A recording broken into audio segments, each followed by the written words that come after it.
여러분 안녕하세요. 영어 제국의 영재쌤 인사드립니다. 오늘은 1강 2번을 한번 보도록 하겠습니다. 이 내용이 생각보다 구조가 좀 까다롭습니다. 전체적인 내용은요, 크게 어렵진 않아요. 하지만 문장 구조가 조금 까다롭기 때문에 유심히 보세요. 뭐뭐만큼 많이에요. 우리가 믿고 싶은, 믿기를 원하는 것만큼 많이. 대절 전체를 믿고 싶대요. 학생들은 배운다 모든 것을 우리가 가르치려고 노력하는 모든 것. 그럼 다시 한번 정리를 해볼게요.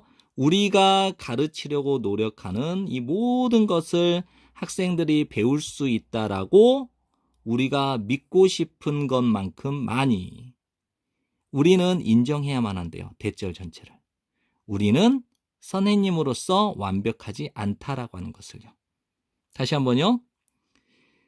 우리가 가르치려고 노력하는 이 모든 것을 학생들이 배운다라고 우리가 믿고 싶은 것만큼 많이 우리는 우리가 선생님으로서 교사로서 완벽하지 않다라고 하는 것을 인정해야만 한다.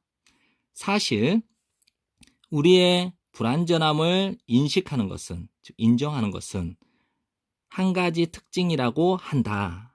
어떤 한 가지 특징이냐? 분리시켜주는 위대한 선생님을 그러한 선생님으로부터 단지 적절한 그만한 선생님으로부터. 여기까지 정리되죠? 그럼 다시 한번요. 사실 우리의 불완전함을 인식하는 것은 다양한 학생들의 위대한 선생님이니까 다양한 학생들을 가르치는 위대한 선생님을 그냥 그저 그런 적절한 그러한 선생님, 그만한 선생님과 선생님으로부터 다양한 학생들을 가르치는 위대한 선생님을 구별해주는 한 가지 특징이라고 한다. 내용 정리를 해볼게요. 자기의 불완전함을 인식하는 선생님은요, 훌륭한 선생님이라는 내용입니다. 됐죠? 그리고 3번 문장의 가장 큰 핵심은요, 이겁니다. 인식하는 것은 중요하다. 이게 핵심이에요. 대절 전체를 인식하는 것은 중요하다. 대신 무엇이냐면 여러분이 실수할 수 있다. 선생님으로서 그리고 끊임없이 회복하려고 노력할 수 있다. 그러한 결함으로부터. 다시 한번 정리할게요. 여러분이 선생님으로서 실수할 수도 있어. 그리고 끊임없이 노력할 수도 있어. 여러분은 you can constantly strive to 이렇게 되는 거예요. 끊임없이 회복하려고 노력할 수 있어. 그러한 결함으로부터 끊임없이 회복하려고 노력할 수 있다라고 하는 것을 인식하는 것은 중요하다. 정리되죠? 그 다음에 4번 문장도 잘 한번 보세요. if절에 여기서부터 여기까지 하나, 그리고 여기서부터 요만큼, 이게 두 개가 연결됩니다. and로. 만일 여러분이 사용한다면, 이건 단어를 좀 외우세요. 이전의 개념 지도, 즉 이전의 개념. 여기에 이제 나오죠. 어떤 단원 학습 이전과 이후에 학생이 지닌 개념도 작성하기 활동이라고 해석을 외우면 더 좋겠지만 컨셉트, 개념이잖아요. 이전의 개념, 지도, 개념도. 그 다음에 이후의 개념도. 그러면 이전 개념도와 이후 개념도, 이전 개념, 이후 개념도, 지도, 도 활동을 사용한다면 여러분의 학생과 함께. 여기까지 정리되죠?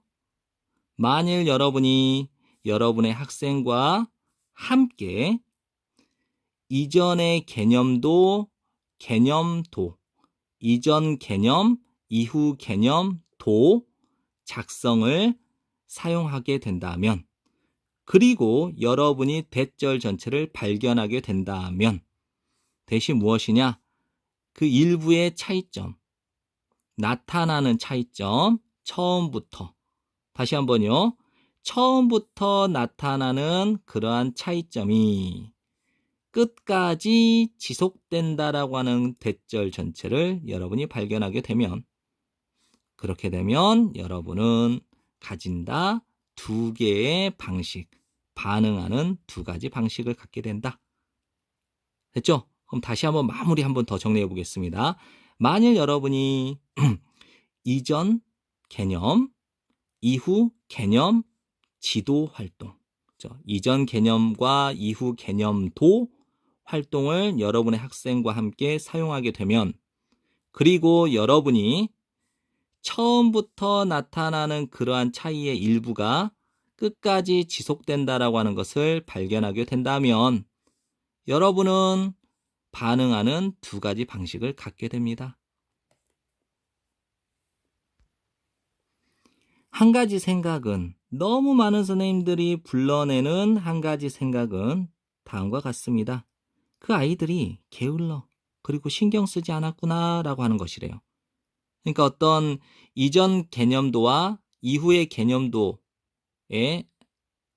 개념도에서 이걸 사용할 때 처음부터 나타나는 어느 정도의 차이점, 이전과 이후의 차이가 있을 거 아니에요. 결과의 차이가 있을 거 아니에요. 그 차이를 보고 어떤 선생님, 너무 많은 선생님들이 뭘 생각하냐면, 이거는 내 잘못이 아니라 아이들이 게으르고 아이들이 신경을 쓰지 않았던 결과일 거야 라고 생각하는 거래요. 하지만 선생님에게, 어떤 선생님이냐면 받아들일 수 있는 선생님, 그들의 잠재적 불완전함을 받아들일 수 있는 선생님에게 있어서 그 결과에 관한 실망은 다음과 같은 결과를 낳습니다. 분명하게 확인된 개선할 영역. 내가 가르쳤는데, 잘 가르쳤다고 생각을 했는데 학생들의 결과가 나쁘게 나왔어요. 그러면 이거는 분명히 내가 개선을 해야 되는 확실하게 확인된 영역이구나라고 인정을 한다는 거예요.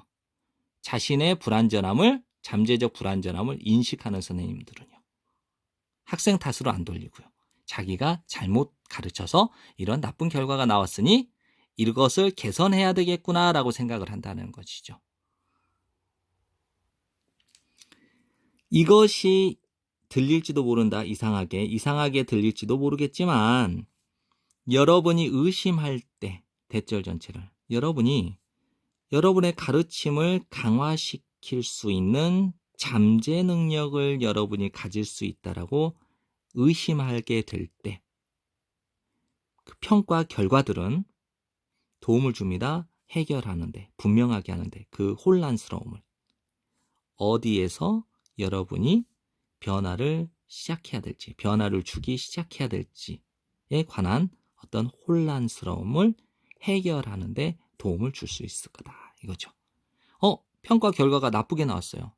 이거 어디서부터 다시 시작을 해야 되나? 어디서부터 변화를 일으켜야 되지? 이런 혼란스러움이 생길 거 아니에요. 하지만 여러분의 가르침을 강화시킬 수 있는 잠재 능력을 의심하게 돼요. 내가 잘못 가르쳤으니까 내가 가르치는 방식을 좀 더 강화시켜야 되겠구나. 그렇게 되면 어디서부터 변화를 주기 시작해야 되는지에 대한 그 의문, 그런 혼란스러움을 해결할 수 있겠죠. 내가 A로 가르쳐 보니까 이해를 못하니까 B의 방법을 사용해서 아이들을 가르치면 그 아이들이 더 잘 이해할 수 있겠구나라고 할 수 있다는 거죠. 이 글의 전반적인 내용 정리를 한번 하겠습니다. 자신이 완벽하지 않다라는 것을 아는 교사는요, 학생의 평가 결과를 보고 학생을 탓하는 것이 아니에요. 자신의 가르치기에서 변화를 시작할 곳이 어디인지를 분명히 찾아 개선하려고 한다라는 내용입니다. 이러한 선생님, 자신의 불완전함을 인식하고 이 학생들을 더 잘 가르치려고 자신이 개선해야 될 점을 찾는 이 선생님이 위대한 선생님이라는 것이죠. 네, 지금까지 공부한다고 고생 많으셨습니다. 감사합니다.